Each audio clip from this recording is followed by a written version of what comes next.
السلام عليكم. يا حضرة روح النبي سيدنا ومولانا محمد المصطفى رسول الله صلى الله عليه وسلم. الفاتحة.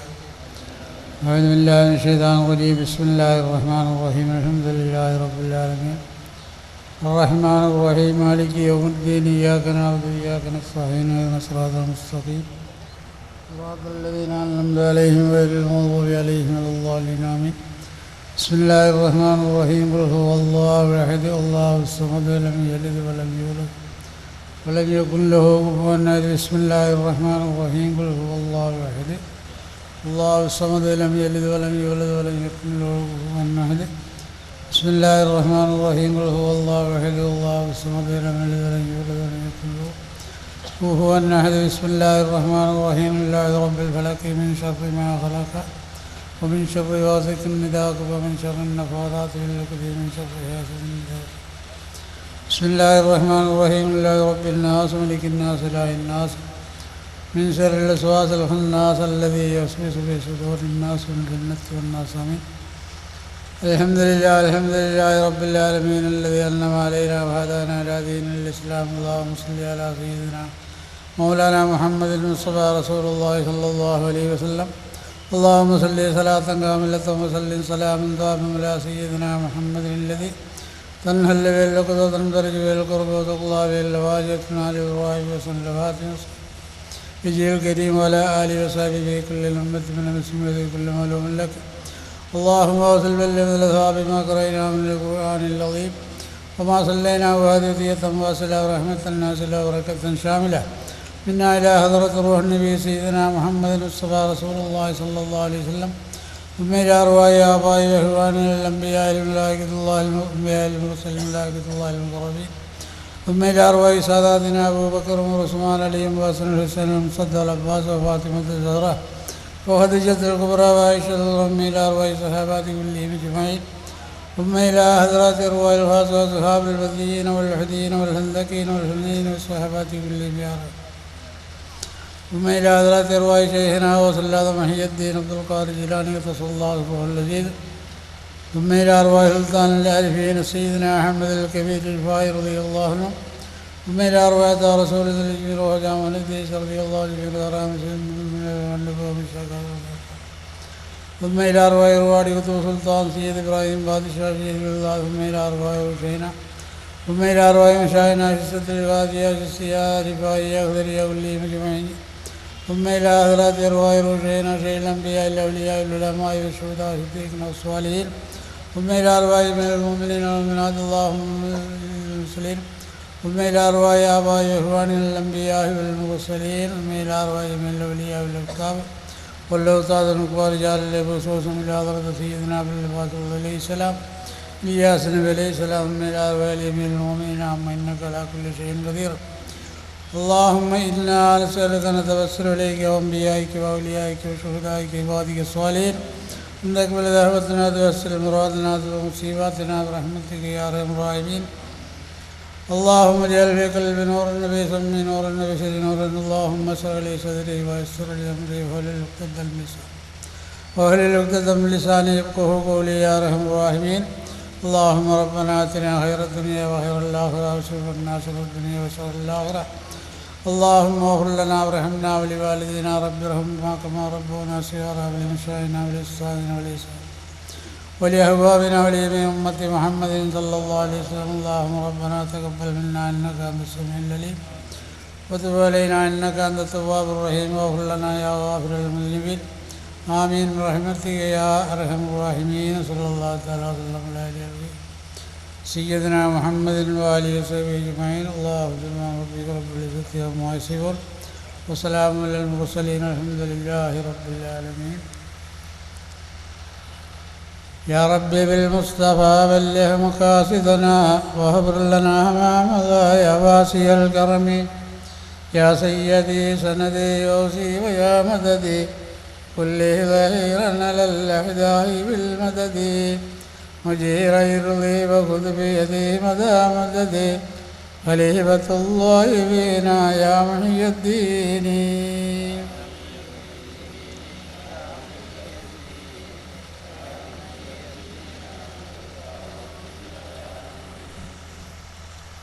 الحمد لله رب العالمين والصلاة والسلام على رسوله الكريم وعلى آله وصحبه أجمعين. أعوذ بالله السميع العليم من الشيطان الرجيم. بسم الله الرحمن الرحيم. والعصر إن الإنسان لفي خسر إلا الذين آمنوا وعملوا الصالحات وتواصوا بالحق وتواصوا بالصبر. പക്ഷേ ഇതിനു മുമ്പോടെ എന്തൊക്കെ പ്രസംഗിച്ച് പോയിട്ടുണ്ടാവും, എന്തൊക്കെയെന്ന് എനിക്കറിയില്ല. എന്നാലും കൂടിയിട്ട് കാര്യമായ പ്രസംഗങ്ങളിവിടെ കഴിഞ്ഞിട്ടുണ്ടാവും. ഇനി എല്ലാ വകയായിട്ടൊരു കാര്യമായ പ്രസംഗം ഞാൻ ചെയ്യണില്ല. ഒന്ന് രണ്ട് കാര്യങ്ങൾ, സംശയങ്ങൾ തീർത്തുകൊണ്ട് ഞാനെൻ്റെ പരിപാടിയിൽ നിന്ന് വേഗം ഇൻഷാല്ലാഹ് വിരമിക്കും. ആയതുകൊണ്ട് ഇത് കേൾക്കാനും അതനുസരിച്ച് പ്രവർത്തിക്കാനും തൗഫീഖ് അല്ലാഹു സുബ്ഹാനഹു വ തആല പ്രദാനം ചെയ്യുമാറാകട്ടെ. തന്നെയുമല്ല, ഇതിനു വേണ്ടി പ്രവർത്തിച്ചതായ എല്ലാ സംഘാടകർക്കും അല്ലാഹു സുബ്ഹാനഹു വ തആല അതിനുള്ളതായ പ്രതിഫലം ഈ ദുനിയാവിലും ആഖിറത്തിലും നൽകട്ടെ. കാരണം അവസാന കാലത്ത് അള്ളാഹുവിനെ സഹായിക്കാൻ ഒരു വ്യക്തി രംഗത്തില്ലാത്ത സമയത്താണ് മറ്റുള്ളവർ നമ്മളെ വേണ്ട പോലെ സഹായിക്കുന്നത്. ഇന്ന് കപടവിശ്വാസങ്ങൾക്കും മറ്റുള്ള കാപട്യങ്ങൾക്കും പറയുകയാണ് ജനങ്ങളെങ്കിലും നല്ല കാര്യങ്ങൾക്കും അല്ലാഹു സുബ്ഹാനഹു വ തആല ചില വ്യക്തികളെ അവിടെ എവിടെയും നിർത്തിയിട്ടുണ്ടാവും. അത് നമ്മൾക്കറിയില്ല. അല്ലാഹു സുബ്ഹാനഹു വ തആല അവർക്ക് നൽകിയിരിക്കുന്ന പ്രതിഫലവും നമ്മൾക്ക് പെട്ടെന്ന് പറയാൻ പറ്റില്ല. കാരണം ഈ ലോകത്ത് അള്ളാഹുവിനെ സഹായിക്കുക എന്ന് പറഞ്ഞാൽ ബഹുറിയായ പണ്ഡിതന്മാർ അള്ളാഹിൻ്റെ ആത്മീയങ്ങൾ ഔലിയാക്കന്മാരെ സഹായിക്കുന്നവരാണ്. അല്ലാതെ അള്ളാഹ്ക്കുമ്പോൾ നിങ്ങളുടെ കുറേ പണമോ സംഘടനയോ കാശോ ഒന്നും തന്നെ ഇവിടെ ആവശ്യമില്ല. അള്ളാഹു എല്ലാം നിറഞ്ഞൊരു ബഹറാണ്. അതിനെപ്പറ്റി ഞാനിവിടെ സംസാരിക്കില്ല. അപ്പോൾ ഇവിടെ കുറേ സംശയ നിവാരണങ്ങൾ നടന്നുകൊണ്ടിരിക്കുന്നത്, അതായത് 1975 മുതൽ നമ്മൾ കേരളത്തിൽ ഈ തരീഖത്ത് പ്രസ്ഥാനം ചെറുതായിട്ട് ഇങ്ങനെ നടത്താൻ തുടങ്ങിയപ്പോൾ അന്നൊരു 77-78 വരെ വലിയ പ്രശ്നങ്ങളൊന്നും ഉണ്ടായില്ല. അതിനുശേഷം ചില പണ്ഡിതന്മാരുടെ ഉള്ളിൽ കടന്നുകൂടിയ അന്ധവിശ്വാസങ്ങൾ, അതായത് നമ്മൾ മൊത്തം ഏതാണ്ട് പണ്ഡിതന്മാരുടെ ഒരു ശത്രുവായിട്ടാണ് അവർ നമ്മളെ കാണുന്നത്. കാരണം എന്താണെന്ന് വെച്ചാൽ ഈ തരീഖത്ത് ദിക്റുകൾ വാങ്ങിച്ച് കുറേ കാര്യങ്ങൾ കണ്ടു കഴിയുമ്പോൾ അവർ ചിലപ്പോൾ എന്തെങ്കിലും പണ്ഡിതന്മാരെ പറഞ്ഞാലും അത് ഉഹ്റിയായ പണ്ഡിതന്മാർ ഒരാളും പറയില്ല, അത് പറഞ്ഞിട്ട് ഏക്കയില്ല. പക്ഷെ നമ്മുടെ പണ്ഡിതന്മാരുടെ കൂട്ടത്തിൽ നല്ലതും ചീത്തയൊക്കെ ഉണ്ടാവുമല്ലോ. അതിൻ്റെ ഹദീസുകളും ആയത്തുകളും ഞാനിപ്പോൾ ഇവിടെ വിളമ്പണില്ല. പക്ഷെ എന്നാലും കൂടിയിട്ട് അവർക്ക് ചില അന്ധവിശ്വാസങ്ങൾ കടന്നുകൊണ്ടിരിക്കുക. അതായത് നമ്മളിവിടെ പണ്ഡിതന്മാരെ എതിർക്കുന്ന ആളാണ്, പള്ളി പൊളിക്കുന്ന ആളാണ്, ഇങ്ങനെയുള്ള തെറ്റിദ്ധാരണകൾ ഇവിടെ പരത്തിക്കൊണ്ട് പൊതുജനങ്ങളെ കണ്ടമാനം അന്ധവിശ്വാസത്തിലേക്ക് ഏർപ്പെടുത്തിക്കൊണ്ടിരിക്കുകയാണ്.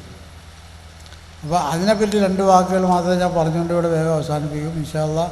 അപ്പോൾ ഈ പണ്ഡിതന്മാരുടെ തെറ്റിദ്ധാരണ ഇന്ന് പൊതുജനങ്ങൾക്ക് വലിയൊരു ബുദ്ധിമുട്ടും വലിയൊരു വഴികേടുമായി മാറിയിരിക്കുകയാണ്.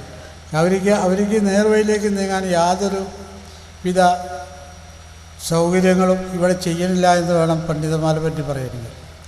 കാരണം എന്താണെന്ന് വെച്ചാൽ പണ്ഡിതന്മാരെന്താണ് ഇതെന്താണെന്ന് അവർ കാര്യം മനസ്സിലാക്കിയിട്ടില്ല. പൊതുജനങ്ങൾ വിചാരിച്ചിരിക്കുന്നത് അല്ല, എന്തെങ്കിലും സംശയം വന്ന പണ്ഡിതനാണ്, നമ്മുടെ പള്ളിയിലെ ഖത്തീബിനോട് സംശയം ചോദിച്ചാൽ പറഞ്ഞു തരും. അത് 100% ശരി തന്നെയാണ്. നമ്മൾക്ക് എന്തെങ്കിലും സംശയ നിവാരണങ്ങൾ വന്നു കഴിഞ്ഞാൽ തൽക്കാലം നമുക്ക് ഓടിപ്പോയി ഒരു ആശയം തരാനുള്ളൊരു സ്ഥലം ഒന്നുകിൽ പള്ളി അല്ലെങ്കിൽ ഖാദിമാർ, ഇങ്ങനെയുള്ള കാര്യങ്ങളൊക്കെയാണ്. ഈ സമൂഹം തിരിച്ചു കഴിഞ്ഞാൽ പിന്നെ നമ്മളോട് പോകും, എങ്ങും പോകാനില്ല. പിന്നെ നമ്മളും അവരുടെ വാക്കുമായിട്ട് പേകൽ തന്നെയാണ്. അപ്പോൾ അതാണ് ഇന്നിപ്പോൾ ഇവിടെ നടന്നുകൊണ്ടിരിക്കുന്നത്. യഥാർത്ഥത്തിൽ തരീഖത്ത് എന്താണെന്നോ ഇസ്ലാം എന്താണെന്നോ അറിയുന്ന ഒരു പണ്ഡിതനോ ഒരു സാധാരണക്കാരനോ ഈ വിഷയത്തിന് എതിർക്കാൻ പറ്റില്ല. കാരണം ഇസ്ലാമെന്ന് പറഞ്ഞാൽ തന്നെ ആദം നബി അലൈഹി സ്വലാം മുതൽ ഇങ്ങോട്ട് പോകുന്ന ഒരു ദീനാണ് ഇസ്ലാം. ആദം നബി ഇസ്ലാമാകുന്നു, അതിനുശേഷം വന്ന 1,24,000 നബി അമ്പിയാക്കന്മാർ ഇസ്ലാമാകുന്നു. ഇവരെല്ലാവരും തന്നെ റസൂൽ സല്ലല്ലാഹു അലൈഹി വസല്ലം ഉമ്മത്തിയല്ലോ പറഞ്ഞു. അവിടെയാണ് ഇതിൻ്റെ ഏറ്റവും വലിയൊരു പ്രത്യേകത. അപ്പോൾ ആദം നബി അലൈഹി സ്വലാം മുതൽ ഇങ്ങോട്ട് നടന്നു പോകുന്ന ഇസ്ലാം എന്ന് പറഞ്ഞാൽ, ഇപ്പം ഉദാഹരണത്തിന് ഞാൻ പറയുകയാണെങ്കിൽ നിങ്ങൾക്ക് പൊട്ടത്തിൽ മനസ്സിലാവുന്ന ഒരു ഭാഷയിൽ പറയാം. ഇപ്പോൾ ആദം നബി അലൈഹി സ്വലാമിൻ്റെ മക്കൾ അവരുടെ ഈമാൻ പൂർത്തീകരിക്കണമെങ്കിൽ ലാ ഇലാഹ ഇല്ലല്ലാഹു ആദ ഷബീഖ് എന്ന് പറയണം. അങ്ങനെയാണ് അവരുടെ ഈമാൻ. പക്ഷേ ആദം നബി അലൈഹി സ്വലാമിൻ്റെ ഈമാനോ അത് ലാ ഇലാഹ ഇല്ലല്ലാഹു മുഹമ്മദ് റസൂലുള്ളാഹി. അത് ആര് കൊടുത്തെന്ന് ചോദിച്ചാൽ അത് എന്ന് അള്ളാഹ് ആലം അറിവിലേക്ക് നേരിട്ട് അവർക്ക് കൊടുത്തത് അവരുടെ ഷേഖും അള്ളാഹ് തന്നെയാണ്. അവർക്ക് വേറെ ഷേഖന്മാരൊന്നുമില്ല.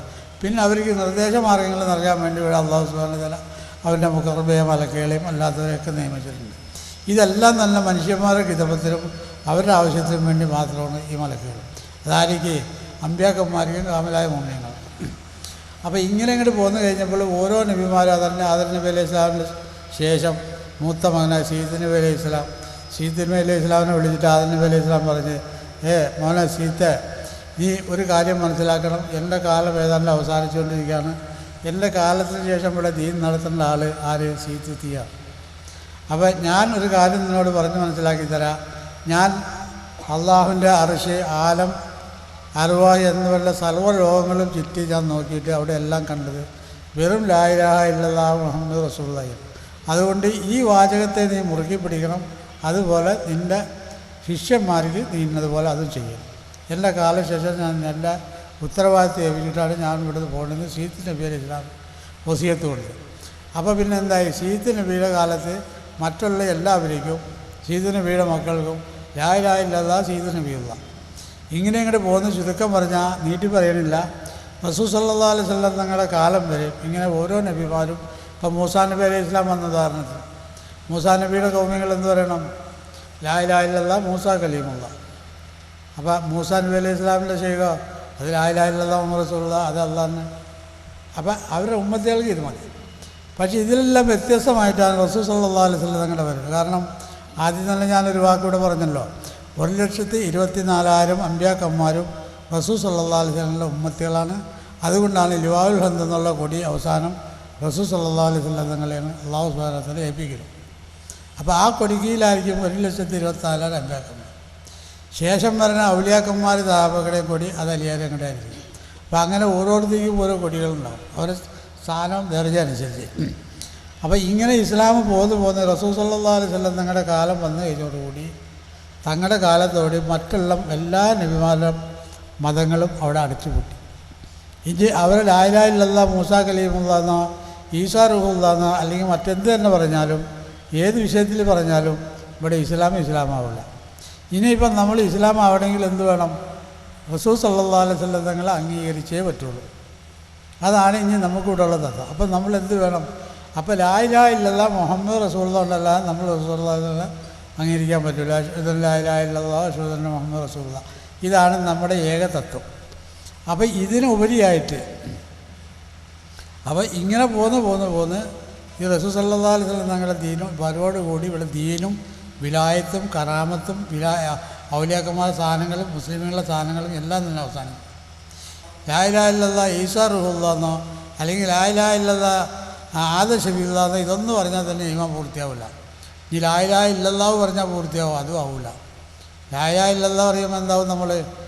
അതായത് ഉദാഹരണത്തിന് പറഞ്ഞാൽ ആദം നബി അലൈഹി ഇസ്ലാമിനെ അല്ലാഹു സുബ്ഹാനഹു വ തആല പടച്ചു വച്ചിട്ട് വിഷയങ്ങൾ ഒരുപാടുണ്ട്. പക്ഷേ മലക്കുകളോട് പറഞ്ഞ് നീ ആദമിനെ സൂചിക്കണം. എല്ലാ മലക്കുകളും ആദം നബി അലൈഹി ഇസ്ലാമിനെ സൂചിച്ചത്, ഇബ്ലീസ് മാത്രം ചെയ്തില്ല. അപ്പോൾ ഇബ്ലീസിൻ്റെ ചോദിച്ചു നീ എന്താ സൂചിച്ച് ചെയ്യാതിരുന്നത്? അത് ആദം നബി അലൈഹി ഇസ്ലാമിനെ മണ്ണ് കൊണ്ട് പഠിച്ചതാണ്, എന്നെ തീ കൊണ്ട് പഠിച്ചതാണ്. തന്നെയല്ല ഞാൻ 5,20,000 വിഭാഗത്തെടുത്ത ആളാണ്. ഇങ്ങനെയൊക്കെ പറഞ്ഞു കഴിഞ്ഞപ്പോൾ അള്ളാഹ്ക്കൊരു നിയമമുണ്ടല്ലോ, അള്ളാഹു പറഞ്ഞതിന് അള്ളാഹു റസൂലും പറഞ്ഞത് നമ്മൾ അംഗീകരിക്കുക എന്നുള്ളതാണ്. പിന്നെ അവിടെ യുക്തിയും അതിന് തണ്ടും ഉപയോഗിക്കണ പണി അത് നമ്മൾക്കൊരു മുസ്ലിമിനോ മോമിനോ പറ്റിയിട്ടല്ല. അപ്പോൾ അതിൻ്റെ പേരിലാണ് സുജൂദ് ചെയ്യാതിരുന്നതെന്ന് പറഞ്ഞു. അതുകൊണ്ട് അള്ളാഹ്ക്ക് ഞാൻ സുജൂദ് ചെയ്യാം, പക്ഷേ ആദം നബിക്ക് ചെയ്യില്ല എന്ന് പറഞ്ഞു. ആ ഒരു വാദപ്രതിവാദമാണ് ഇവിടെ അന്ന് മുതൽ ഇന്ന് വരെ നടക്കുന്നത്. അപ്പോൾ ഇവിടെ ഒരു വിഭാഗം ഇബ്ലീസിനെ ഷെയ്ഖാക്കിക്കൊണ്ടും ഒരു വിഭാഗം ഖലീഫമാരെ ഷെയ്ഖാക്കിക്കൊണ്ടുമാണ് ഇവിടുത്തെ പോക്ക്. അതുകൊണ്ടാണ് പറയുന്നത് മല്ലാലു ഷെയ്ഖും ഷെയ്ഖ് ഷെയ്ത്താനെന്ന് പറഞ്ഞു. ഷെയ്ഖില്ലാത്തവൻ്റെ ഷെയ്ഖ് ഷെയ്ത്താനാണെന്ന് പറഞ്ഞു. അതാണ് ഞാൻ നേരത്തെ പറഞ്ഞത്. അപ്പോൾ ലാ ഇലാഹ ഇല്ലല്ലാഹു എന്ന് നമ്മൾ പറഞ്ഞത് കാരണം മുൻകാല നബിമാരുടെ ഉമ്മത്തികളാവണമെങ്കിൽ അവരുടെ ഈമാനുടെ അവർ മരിക്കുന്നത് ലാ ഇലാഹ ഇല്ലല്ലാഹു മൂസാ കലീമുള്ളാഹ് എന്ന് പറയണം. ഇപ്പം നമ്മൾ അവസാനം റസൂൽ സല്ലല്ലാഹു അലൈഹി ഉമ്മത്തികളായിട്ട് മരിക്കണോ? അതിൽ ലാ ഇലാഹ ഇല്ലല്ലാഹ് മുഹമ്മദ് റസൂലുള്ളാഹി എന്ന് പറയണം. അപ്പോൾ ലാ ഇലാഹ ഇല്ലല്ലാഹ് എന്ന് നമ്മൾ പറയുമ്പോൾ മുൻകാല നബിമാരുടെ ഉമ്മത്തിയാവില്ല, റസൂൽ സല്ലല്ലാഹു അലൈഹി വസല്ലം ഉമ്മത്തിയാവാൻ പോണില്ല. പിന്നെ പോയിട്ട് നമ്മൾ ആരായി?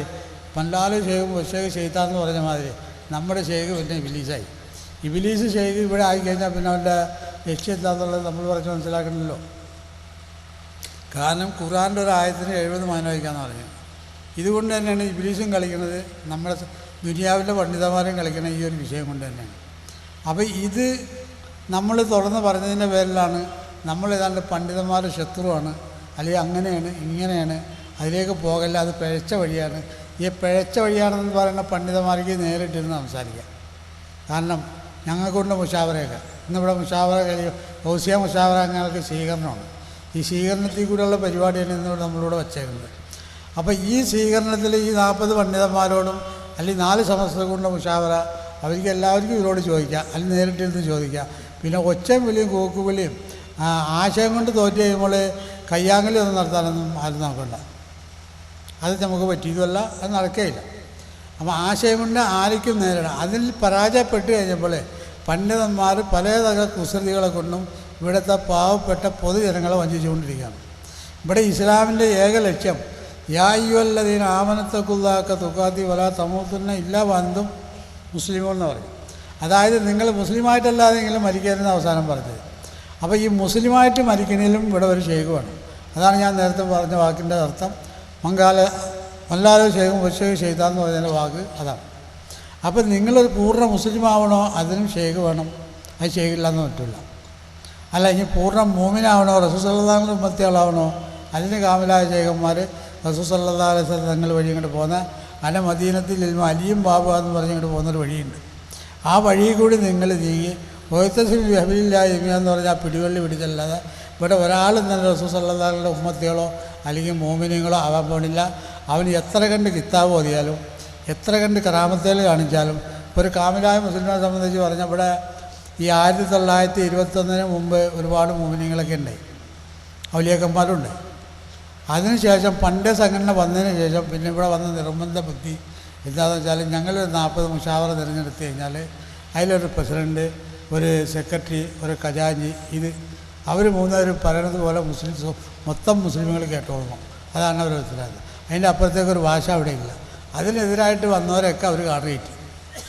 1920 സംഘടന വന്നതിന് ശേഷം അവിടെ ഇവിടെ നല്ല ഷെയ്ഖന്മാരും വന്നിട്ടുണ്ട്, വെടിക്കേട്ടവരും വന്നിട്ടുണ്ട്, വഴി പഠിപ്പിക്കുന്നവരും വന്നിട്ടുണ്ട്, വഴി നന്നാക്കുന്നവരും ഒക്കെ വന്നിട്ടുണ്ട്. പക്ഷേ ഇവരെല്ലാം ഇവർ കാടിയേറ്റി അങ്ങോട്ട് പോകല്ല, അത് വഴിച്ച വഴിയാണെന്നും പറഞ്ഞ് പൊതുജനങ്ങൾ നിരപരാധികളെ തെറ്റിദ്ധരിപ്പിച്ച് അവരെ കാടിയേറ്റി അങ്ങനെ പ്രസ്ഥാനം തന്നെ ഇവിടെ ഇല്ല, തെരീക്കത്തേ ഇല്ലയെന്ന് പറഞ്ഞു. 75 നമ്മളിവിടെ തെരീക്കത്തായിട്ട് പറഞ്ഞ സമയത്ത് തെരീക്കത്ത് 824 മുറിഞ്ഞു പോയി എന്ന് പറഞ്ഞു. അപ്പം തന്നെ ഇവരുടെ വാക്ക് എവിടെ ചെന്നു? കാരണം ലോക ഔലിയാക്കന്മാർക്കെതിരെ റസൂൽ സല്ലല്ലാഹു അലൈഹി വസല്ലം തങ്ങൾക്കെതിരെ ഈ വാക്ക്, ഖുർആനെതിരെ ഈ വാക്ക്. അപ്പോൾ ഇവരെവിടുത്തെ പണ്ഡിതന്മാരാ? നിങ്ങൾ സ്വയം ചിന്തിച്ച് നോക്കണം. അപ്പം നമ്മുടെ ലക്ഷ്യം ഇവിടെ ഈമാൻ സലാമത്തായി മരിക്കണം. അതിന് നിങ്ങൾക്കൊരു ഷെയ്ഖ് വേണം. അത് നിങ്ങളെ പള്ളിയിലേക്കുള്ള കത്തേക്ക് പണ്ഡിതനാണെങ്കിൽ ഷെയ്ഖായിക്കോ, എന്തെങ്കിലും വായിച്ച് നിങ്ങൾക്ക് മുസ്ലിമായിട്ട് മരിക്കാം. അതല്ല നിങ്ങൾ കുറേ കറാമത്തും കാര്യങ്ങളും കാണിച്ച് ഒരു കാമിലായ മുസ്ലിമായി നിങ്ങൾ കുറേ കറാമത്തും കാര്യങ്ങളൊക്കെ കാണിച്ച് നിങ്ങൾ 10 ആൾക്കാരുടെ വലിയ പേരെടുത്ത്, കാരണം ആരെങ്കിലും ഒരു തലവേദന മാറിക്കഴിയുമ്പോൾ അതിൻ്റെ കൂടെ ശൈത്താനും കൂടും. ശൈത്താൻ കൂടുമെന്ന് പറഞ്ഞാൽ ഒറിജിനൽ റസൂലുള്ളാഹിയുടെ ഉമ്മത്തികളല്ലാത്ത താവിയല്ലാത്ത മോമിനിങ്ങളൊക്കെ ഇബ്ലീസ് അവരുടെ കൂടെ തന്നെയുണ്ട്. ഇബ്ലീസിനെ അവർക്ക് ഇവിട്ട് കൊടുക്കും. പിന്നെ അവർക്ക് മറ്റൊരുത്തിന് അന്വേഷിച്ച് പോകാനോ അവനെ നല്ല വഴി തേടി പിടിക്കാനോ അവർക്ക് സാധ്യമല്ല. ചിലപ്പോൾ വല്ല റിയാദയൊക്കെ വീഡിയോ ഇറങ്ങും, അല്ലെങ്കിൽ ഒരു ആയത്തുകളുടെ റിയാദയൊക്കെ വീഡിയോ ഇറങ്ങും, അല്ലെങ്കിൽ തെരീക്കത്തുണ്ടാവും. തെരീക്കത്തുള്ള നല്ല പേരൊക്കെ ചെയ്യാനാണ്, പക്ഷേ ഒറിജിനൽ വഴി ഉണ്ടാവില്ല, കരാറ് പുതുക്കിയിട്ടുണ്ടാവില്ല. അപ്പോൾ അങ്ങനെ വരുമ്പോൾ അവർ വഴി വഴിച്ചവരിൽ പെട്ടുപോകുന്നത് ഇബ്ലീസിൻ്റെ താവഴി. പിന്നെ ഇവരങ്ങോട്ട് പൊങ്ങിക്കഴിഞ്ഞാൽ ജനങ്ങൾ മുഴുക്കി ഇവരാണ്ട് പൊക്കിക്കഴിഞ്ഞാൽ പിന്നെ അവർക്ക് താവാൻ പറ്റുമോ? പിന്നെ താന്നാ ഞങ്ങൾ മറ്റുള്ളവരെ അംഗീകരിക്കാൻ പറ്റുമോ? അതും പറ്റില്ല. അപ്പോൾ ഇങ്ങനെ വന്ന് ഇന്ന് നമ്മുടെ സമൂഹം കാഫറാക്കി, നമ്മുടെ പണ്ഡിതന്മാരെ തന്നെ മുസ്ലിം സമൂഹത്തിനെ കാഫറാക്കിക്കൊള്ളുന്ന പരിപാടിയാണ്. മഹല്ലും അല്ലെങ്കിൽ ഇതൊന്നും ഇവിടെ നടക്കുന്ന പരിപാടിയല്ല. കാരണം ഇവിടെ ഒരു പണ്ഡിതനും ഒരു മഹല്ലും നന്നാക്കണില്ല. കാരണം പണ്ഡിതൻ മഹല്യാരെ ചോറ് നിന്നിട്ട് അവരെ കൊണ്ടു നടക്കുക, അല്ലാതെ പണ്ഡിതൻ കൊണ്ടുവന്ന മഹല്ലിൽ നന്നാക്കണ്ട. അങ്ങനെ ആ പണ്ഡിതൻ മഹല്യാരെ തിന്നുമ്പോൾ ആ മഹല്യാരെ അവർ നന്നാക്കൽ അവരുടെ ജോലിയാണ്. നാട്ടുകാർ പണ്ഡിതന് കാര്യങ്ങൾ അന്വേഷിക്കുന്നത് നാട്ടുകാരുടെ ജോലിയാണ്. ഇത് രണ്ടും ഇന്നും ഇവിടെ ഇല്ല. കാരണം എന്താ? പണ്ഡിതനല്ല. അപ്പോൾ നാട്ടുകാർക്കെതിരെ കമ്മിറ്റിക്കാരാണെങ്കിൽ അവർക്ക് സെക്യൂരിറ്റിക്കാരും. കമ്മിറ്റിക്കാർ കാര്യം മനസ്സിലാക്കണില്ല. കമ്മിറ്റിക്കാർ കാര്യം മനസ്സിലാക്കുകയാണെങ്കിൽ അവരോട് ചോദിക്കില്ല. അപ്പോൾ കമ്മിറ്റിക്കാരെ ആദ്യം വിളിച്ച് പണ്ഡിതന്മാർ എന്തെങ്കിലുമൊക്കെ പറഞ്ഞ് വളച്ചൊടിച്ച് കഴിഞ്ഞു. അപ്പോൾ പിന്നെ അവിടെ ആരെങ്കിലും പിന്നെ കമ്മിറ്റിക്കാർ പറയുന്നത് കേട്ടോന്ന്, ഖത്തീബ് പറയുന്നത് കേട്ടോന്ന്. ഖത്തീബാണ് നമുക്ക് അംഗീകരിക്കണം. ഇവിടെ പണ്ഡിതം വേണം, പള്ളി വേണം, മദ്രസ വേണം, കുട്ടികൾ നന്നാവണം, നേർവഴിക്ക് പഠിക്കണം, കിതാബ് വേണം, ദർസ് വേണം, കോളേജ് വേണം, ഇതെല്ലാം വേണം. പക്ഷേ ഇതെല്ലാം വേണമെങ്കിലും ഇത് റസൂൽ സല്ലല്ലാഹു അലൈഹി വസല്ലം ഉമ്മത്തിയുള്ള മാർഗ്ഗത്തിൽ കൂടി ആയിരിക്കണം. അതുകൊണ്ടാണ് ഹിജ്റ 500 ഹൗസില്ലാതെ വന്നപ്പോൾ ഇവിടെ ഷെയ്ഖന്മാരെ കുറവില്ല, ഔലിയാക്കന്മാരെ കുറവില്ല, പണ്ഡിതന്മാരെ കുറവില്ല, കോളേജിൻ്റെ കുറവില്ല, ഒന്നും തന്നെയില്ല. പിന്നെ ഇവിടെ എന്തില്ല? റസൂൽ സല്ലല്ലാഹു അലൈഹി വസല്ലം ഉമ്മത്തികളായ യഥാർത്ഥ ഉമ്മത്തികളിലൂടെ ഇല്ല. തൗഹീദിൻ്റെ ആൾക്കാർ പൂർണ്ണ മോമിനികളിലൂടെ ഇല്ല. അത് പിന്നെ ഉള്ളത് കുറേ ഔലിയാക്കന്മാർ, ഞാനിപ്പോൾ നേരത്തെ പറഞ്ഞ മാതിരിയുള്ള ഔലിയാക്കന്മാർ, ഇവരെയൊക്കെ പിടിച്ചു കെട്ടിക്കൊണ്ടാണ് ഓസല്ലാതെ ഇവർക്ക് തിരികത്തും കൊടുത്ത് മൂമിനാക്കി വെച്ചിട്ടുള്ളത്. കാരണം നമ്മൾ ആലം അറിവിൽ വെച്ച് 2 കരാറാണ് നമ്മൾ ചെയ്തേക്കുന്നത്. ഒരു കരാറ് ഇതായത് റബ്ബുക മിൻ ബനി ആദമ മിൻ ദുഹൂരിഹിം ദുരിയ്യത്തുഹും വഅശ്ഹദുഹും അലാ അൻഫുസിഹിം അലസ്തു ബിറബ്ബിക്കും ഖാലൂ ബലാ ഷഹിദ അൻ തഖൂല യൗമൽ ഖിയാമത്തി ഇന്നാ കുന്നാ അൻ ഹാദാ ഗാഫിലീൻ. അതായത് ആലം അറിവിൽ വെച്ച് എല്ലാവരും സാക്ഷി നിർത്തിക്കൊണ്ട് അള്ളാഹു എല്ലാവരോടും ചോദിച്ചാൽ റൂഹ് അലസ്തു ബിറബ്ബിക്കും റൂഹിനോട് അള്ളാഹ് ചോദിച്ചതാണ്. അപ്പോൾ ഈ റൂഹ് അവിടെ വല്ലാതെ മറുപടിയും കൊടുക്കും. ഇനി നമുക്ക് നാളെ മായശയിലോ ഇവിടെ ഒരു കളവും പറയാൻ പറ്റില്ല. കാരണം ഇന്നാ കുന്നാൻ അതായത് അതിൽ നിന്ന് പറഞ്ഞു പോയ എല്ലാ സാക്ഷികളെയും നിർത്തിക്കൊണ്ടാണ് അതവിടെ ചോദിച്ചത്. അതുപോലെ അമ്പ്യാക്കന്മാരോടൊരു വൈദ മേടിച്ച്, അതായത് നിങ്ങൾ ഇപ്പം നബിയായിട്ട് വാഗ്ദാനം ചെയ്ത് എല്ലാ അവസാനം ഒരു നബി ഇവിടെ വരും, ആ നബീനെ നിങ്ങൾ ഇവിടുന്ന് അംഗീകരിക്കണം, അവസാനം അംഗീകരിക്കണം, അവരെ സഹായിക്കണമെന്ന് പറഞ്ഞാണ് മറ്റുള്ള എല്ലാ അമ്പ്യാക്കന്മാരോടും അതും കരാറ് മേടിച്ചത്. അപ്പോൾ ഇങ്ങനെ 2 കരാറാണുള്ളത്. അപ്പം നിങ്ങൾ 25 കൊല്ലം കിതാബ് ഓതി വലിയ കറാമത്ത് കാണിച്ച് എന്തൊക്കെ കാണിച്ചാലും റസൂൽ സല്ലല്ലാഹു അലൈഹി വസല്ലം ഉമ്മത്തികളായിട്ടില്ല, കരാറ് പുതുക്കിയിട്ടില്ല, നിങ്ങളുടെ റൂഹുണ്ട് കരാറ് പുതുക്കിയിട്ടില്ല. എന്നാൽ പിന്നെ നിങ്ങൾ മുനാഫിക്ക് തന്നെയാണ്. കാരണം നിങ്ങൾ 10 മുസ്ലിമുകളെ ഒരു കരാറ് ചെയ്താൽ അത് പാലിക്കൽ നിങ്ങൾക്ക് നിർബന്ധമാണ്. അത് പാലിച്ചില്ല പിന്നെ നിങ്ങളുടെ പേരെന്താ? കരാറ് പുതുക്കൽ ശരീരത്തിൽ നിർബന്ധമാണ്. അത് പാലിച്ചില്ല പിന്നെ അവർ പേരെന്താ? മുനാഫിക്ക്. അപ്പം നിങ്ങളും അള്ളയായിട്ട് ചെന്ന് ചെയ്തു പോകുന്ന കരാറ് അത് ആണും പെണ്ണും ഒക്കെ ചെയ്തിട്ടുണ്ട്, ഒരാളും അവിടെ ബാക്കിയില്ല. ഈ കരാറ് പുതുക്കിയില്ലേ നിങ്ങൾ അള്ളാൻ്റെ അടുത്ത് മുനാഫിക്കിൻ്റെ ഉപ്പാപ്പായായില്ലേ? അപ്പോൾ ഈ മുനാഫിക്ക് നിക്കാഹ് ചെയ്തവർ നിക്കാഹ് ചെയ്യാവോ? അള്ളാൻ്റെ അടുത്ത് കരാറ് നിങ്ങൾ പുതുക്കില്ല. അതുകൊണ്ടാണ് അല്ലുലമാവ് വൃദ്ധത്തിൽ അംബിയ എന്ന് റസൂലുള്ളാഹി സ്വല്ലല്ലാഹു അലൈഹി വസല്ലം പറഞ്ഞത്. കാരണം എൻ്റെ ഉമ്മത്തിൽ നിന്നുള്ള പണ്ഡിതന്മാർ ബനി ഇസ്രായേലിലെ അമ്പ്യാക്കന്മാരെ പോലെ എന്ന് പറയുന്നത്. അതാണ് ആ ഉമ്മത്തിലുള്ള പോലെ. അതാണ് നമ്മുടെ ഗൗസിയ 40 സുന്നികളെ 40 പണ്ഡിത സംഘടനകൾ തിരഞ്ഞെടുത്തേക്കണ. അവർ 1, 2, 3, 4 ഭാഷയുടെ കൈകാര്യം PhD-ക്കാരാണ്. അവരോട് നിങ്ങൾക്ക് എപ്പോഴും ചോദിച്ച് പഠിക്കുക. അവരുമായിട്ട് നിങ്ങൾ ബന്ധപ്പെട്ട പിന്നെ നിങ്ങൾ ഈ ദുനിയാവിൽ പേച്ചുകൊണ്ട് വഴിയില്ല. അത് നിങ്ങൾക്ക് നേർവാദം കാണിച്ചത്. മുസ്ലിം ആവണോ മോമിനാവണോ രണ്ടും ഒരിടത്ത് തന്നെയാണ്. അല്ല ഇൽമ് പഠിക്കണോ അതുമുണ്ട്. 35 മാർക്കും കോട്ടുമൊക്കെ പഠിച്ചവരവരും, പക്ഷെ അവർ 100 മാർക്കാക്കി കൊടുത്തേക്കാണ്. കോട്ടും സ്വർഗത്തിലാക്കിയിട്ടുണ്ട്. പിന്നെ നിങ്ങളത് പേടിക്കണം. അപ്പോൾ ഈ മുഷാവറ ഇനിയിപ്പോൾ ഇത് തിരഞ്ഞെടുത്തവരാണ് പണ്ഡിതന്മാർക്ക് ഇല്ലാത്ത ആലും എന്തെല്ലാം പറയണം. ഇപ്പം തന്നെ 1999 തുരുത്തും വെച്ച ഒരു 6 പേർക്ക് ഞാൻ ഖിലാഫത്ത് കൊടുത്തു. ഈ 6 പേർക്ക് ഖിലാഫത്ത് കൊടുത്ത 6 പേരും ഡിഗ്രിക്കാരാണ്. ചിലർ ദാരിമി, ചിലർ പേശി, ഇങ്ങനെ 6 ഡിഗ്രിക്കാരാണ്.